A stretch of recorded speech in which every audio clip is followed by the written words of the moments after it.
इससे पिछले पार्ट में हमने देखा था कि पिंक बैंड वाला लड़का हिडन बॉस पर एक बहुत भयानक अटैक करता है, जिसके कारण वहाँ पर बहुत बड़ा एक धमाका होता है। अब इसके आगे इसे देखकर हमारा हीरो बोलता है, क्या वो मारा गया? तो लड़की बोलती है, इस तरह के अटैक को झेलने के बाद मुझे नहीं लगता कि वो जिंदा होगा। फिर हमें उस हिडन बॉस के तरफ दिखाया जाता है। फिर हमें एक सीन दिखाया जाता है जिसमें हिडन बॉस बहुत ज्यादा फायर के साथ घिरा होता है और ये देखकर सभी लोग खुशी मनाने लगते हैं और बोलते हैं कि हाँ, फाइनली हमने ये कर लिया। पिंक बैंड वाला लड़का बोलता है, आखिरकार। तब लड़की बोलती है, नहीं, अभी नहीं। फिर हमें उस डीमन की तरफ दिखाया जाता है जो कि अभी मरा नहीं हो। इसे देखकर लड़की बोलती है, नहीं, अभी वो जिंदा है, सब लोग भागो, अभी वो मरा नहीं, वो अभी भी जिंदा है। फिर वो हिडन बॉस बहुत तेजी के साथ दौड़ता है पिंक पेंट वाले लड़के की तरफ और लड़की बोलती है कि अभी भी इसे कोई भी डैमेज नहीं हुआ और वो हिडन बॉस उस लड़के के सामने आ जाता है और उस लड़की का गर्दन कट के गिर गया होता है। इसे देखकर सभी हैरान रह जाते हैं। तब पिंक बैंड वाला लड़का बोलता है कि यहाँ चुपचाप खड़े मत रहो और वो हिडन बॉस दूसरी लड़की के पीछे आ जाता है और पिंक बैंड वाला लड़का और हमारा हीरो दोनों देख के हैरान और बोलता है नहीं, और वो हिडन बॉस तुरंत उसका भी गर्दन काट देता है और फिर वो दूसरे की तरफ जाता है। तब कुछ लोग बोलते हैं, अब हम यहाँ क्या करें? क्या हम यहाँ पर कुछ कर सकते हैं? तब वो हिडन बॉस दूसरे लोगों के पास आ जाता है और एक ही झटके में सभी को मार देता है। फिर पिंक बैंड वाला लड़का बोलता है, कमीना, ये कैसे हो गया? और वो अपने स्वॉर्ड को लेकर उस डीमन की तरफ दौड़ जाता है, जिसे कि उस डीमन ने भी देख लिया होता है और एक डेविल से मुस्कान के साथ उसकी तरफ देखता है। पिंक बैंड वाला लड़का बोलता है, तुम कुत्ते के बच्चे। और वो हिडन बॉस अपने हाथों में एक एनर्जी को लाता है और उस लड़के की तरफ कर देता है और वो पिंक बैंड वाला लड़का उसे डॉज नहीं कर पाता और उस पर जाके लगता है और हमें एक धमाका दिखाया जाता है, जिसके बाद वो पिंक बैंड वाला लड़का भी नहीं बच पाता और इसे देखकर हमारा हीरो हैरान रह जाता है और अपने घुटनों पे आ जाता है और बोलता है कि वो सब मर गए। ये क्यों हुआ? तुमने मुझे आखिर तक क्यों छोड़ दिया? क्यों? क्योंकि मैं बहुत ज्यादा कमजोर हूँ? हाँ, तुम मुझे बहुत नीची निगाहों से देखते हो। तब हमारे हीरो को बहुत सारे लोगों की बातें याद आने लगते हैं जो कि उससे बहुत ज्यादा वीक समझते हैं और उसके साथ अच्छा व्यवहार नहीं करते, उसे बस एक वेस्ट ही समझते हैं। और हमें बहुत सारा ऐसे ही वर्ड दिखाया जा रहा होता है और उसे सारी बातें याद आने लगती है। तब वो बोलता है, नहीं, मैं एक लूजर नहीं हूँ। तब उसकी नजर उस पिंक बैंड वाले लड़के की स्वॉर्ड पे जाती है और वो बोलता है, ये तो उसका तलवार है। तब उसे उन दोनों की बात याद आने लगती है जो उस पे भरोसा करते थे और कहते थे कि तुम लूजर नहीं हो, तुम एक बॉस को मार सकते हो, खड़े हो जाओ और मेरी तलवार को लो और इसे मार दो। तब हमारा हीरो सोचता है, क्या मैं इसे मार पाऊंगा? मेरा मतलब है कि इससे बढ़िया तो मुझे मर जाना। फिर वो हिडन बॉस हमारे हीरो की तरफ आ जाता है। तब हमारा हीरो बोलता है कि मैं लड़ूंगा अपनी जिंदगी के लिए, मैं मर जाऊं तो मर जाऊं, लेकिन आखिर तक मैं लड़ूंगा और मैं एक बहुत ज्यादा कमजोर इंसान की तरह नहीं मरना चाहता। उसके बाद वो स्वॉर्ड उठा के उस हिडन बॉस की तरफ दौड़ के जाता है और उसकी तरफ पहुंचता है। तभी हिडन बॉस उस पे अटैक कर देता है और जिसके कारण वो हिडन बॉस हमारे हीरो पे अटैक कर देता है और वो अटैक उसे लग भी जाता है, लेकिन वो बोलता है, कमीने, तुम यहाँ मरोगे। और वो उस स्वॉर्ड को उस हिडन बॉस दिल के आर पार हो जाता। तब हमारा हीरो बोलता है, मैंने तुम्हारा बदला ले लिया, अब तुम्हारी आत्मा को शांति मिलेगी। तब हमें हिडन बॉस की तरफ दिखाया जाता है जिसके हाथ में बहुत ज्यादा तेज रोशनी आ रही होती है और इसी के साथ वो हिडन बॉस ब्लास्ट होके वहीं पर खत्म हो जाता है और हमारा हीरो फिर अलग ही जगह में पहुंच जाता है और हमारा हीरो बोलता है, हाँ, मैं कहाँ आ गया? और उसे लग रहा होता है कि वो मर चुका है और वो सोचता है कि काश मैं वो सबको देख सकता। और वो बोलता है कि मैंने तो अभी भी कपड़े पहने हुए हैं, क्या मैं मर चुका हूँ? फिर वो अपने सामने देखता है और बोलता है, हाँ, ये क्या है? हमारे हीरो के सामने एक स्क्रीन आया होता है जिसमें लिखा होता है, उसमें उसे बधाई दी जा रही होती है डंजन क्लियर करने के लिए और हिडन बॉस को मारने के लिए और भी बहुत कुछ लिखा होता है। और फिर उसके सामने दूसरा स्क्रीन आता है जिसमें लिखा रहता है कि आपको रिवॉर्ड दिया जा रहा है, प्लीज वेट। फिर उसके सामने एक स्क्रीन आता है जिसमें उसे एक स्वॉर्ड मिली रहती है जिसका नाम रहता है द ब्लेड ऑफ इवोल्यूशन, जिसका बेसिक अटैक पावर 10 होता है, एट्रीब्यूट नन होता है, करियर हीलर होता है। इसका special effect attribute and ability will be improve according to the item.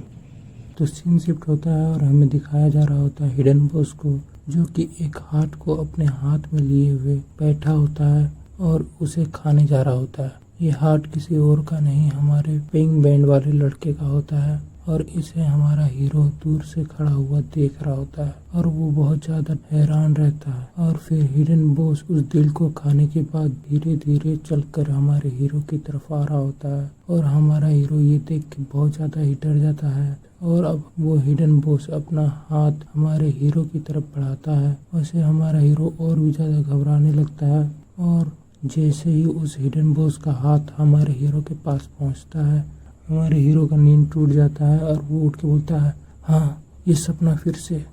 फिर हमारा हीरो अपना इंट्रो देता है, बोलता है कि मेरा नाम जिंग रेन है और मैं एक हीलर हूँ जो कि बहुत ज़्यादा ही कमज़ोर है और इसी कारण से कोई भी मुझे अपने साथ टीम अप नहीं करता और कोई भी मेरे साथ सही व्यवहार नहीं करता। कुछ हफ्ते पहले तक सिर्फ मेरे दोस्त थे जो मुझे अपने साथ अंडरग्राउंड डंजन में लेके जाते थे और वो भी अब मर चुके हैं मुझे बचाने के चक्कर में और मैं ही एक लौता सर्वाइवर हूँ उस अंडरग्राउंड डंजन से। सभी सोचते हैं कि जो गिल्ड है वो इसका तहकीकात नहीं करेगा, लेकिन फिर भी ये बात तो बहुत ही ज्यादा जल्दी से फैल जाएगा। इसी के साथ हमारा जिंग फ्रिज के डोर को खोलता है और देखता है कि उसके फ्रिज पूरी तरह से खाली रहता है और वो बोलता है कि लगता है मुझे अब बाहर जाना पड़ेगा। फिर हमारा हीरो जिन अपने रूम से बाहर जाने के लिए तैयार होना शुरू करता है और वो थोड़ी देर में अपने रूम से बाहर निकल जाता है और वो मार्केट की तरफ बढ़ने लगता है। मार्केट के पास पहुंचकर बोलता है कि चलो अब हम पहुंच गए हैं।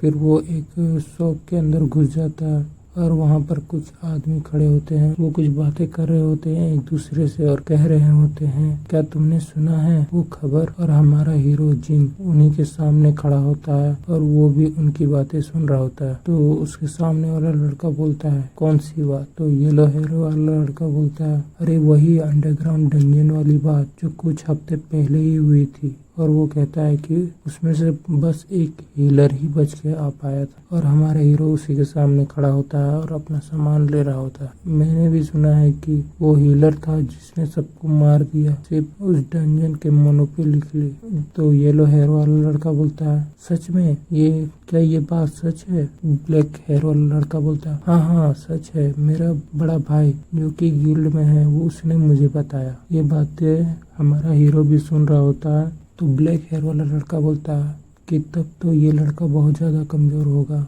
अगर मैं उससे मिलूं तो मैं उसे मार दूंगा आसानी से। तब येलो हेयर वाला लड़का बोलता है, हा हा हा, क्या तुम उसे हरा पाओगे अपने शरीर से? तब ब्लैक हेयर वाला लड़का बोलता है, तुम्हें क्या लगता है कि मैं एक हीलर को नहीं हरा पाऊंगा? तुम मुझे इतनी नीची निगाहों से मत देखो। तब हमारा हीरो जिंग उनकी बातें सुनने के बाद वहां से चल जाता है शॉपकीपर के पास और अपने सामान का पेमेंट करने लगता है और वो अपना सामान लेके उस शॉप से निकल जाता है। हमारा हीरो जिंग बाहर आने के बाद सोचता है कि इन कुछ बीते हुए हफ्तों में मैं कभी बाहर नहीं आया, मैं आज ही पहली बार बाहर आ रहा हूँ और सोच रहा होता है कि मुझे लगता है कि आगे भविष्य में ये संभव नहीं होगा कि मैं किसी टीम में ज्वाइन करके पैसे कमा पाऊँ, क्योंकि मेरे पास कोई टीम नहीं है और न ही मेरे पास कोई दोस्त है।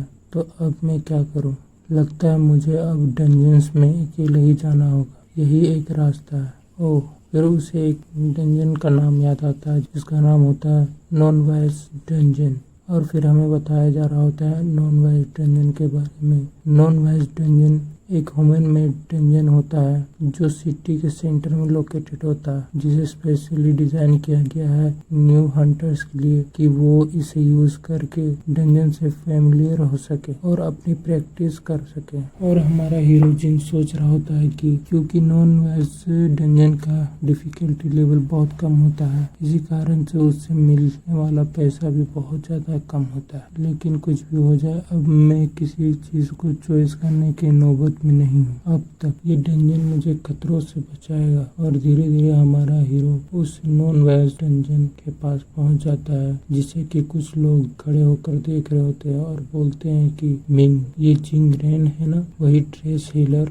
वो यहाँ पर क्या कर रहा? तब मिंग बोलती है मुझे कैसे पता होगा कि ये यहाँ पर क्या लेने आया, लेकिन क्या ये लड़ सकता है। और इसके बाद हमें दिखाया जाता है कि जिंग जो कि उस डंजन के अंदर जा रहा होता है और डंजन के अंदर जाने के बाद उसके सामने एक स्क्रीन आता है जिसमें लिखा रहता है ये आपका स्वागत है। तब हमारा हीरो जिंग उसे देखकर बोलता है हाँ ऐसा तो पहले कभी नहीं होता था, ये क्या है। फिर हमें दूसरा नोटिफिकेशन आता है जिसमें लिखा होता है, फिर एक और नोटिफिकेशन आता है जिसमें लिखा होता है कि डंजन शुरू होने वाला है और इसे इवॉल्व कर दिया गया है आपके लिए। और वीडियो को लाइक कर दीजिए, चैनल को सब्सक्राइब कर लीजिए और कमेंट करके बताइए कि आपको ये कैसा लगा। तब तक के लिए गुड बाय।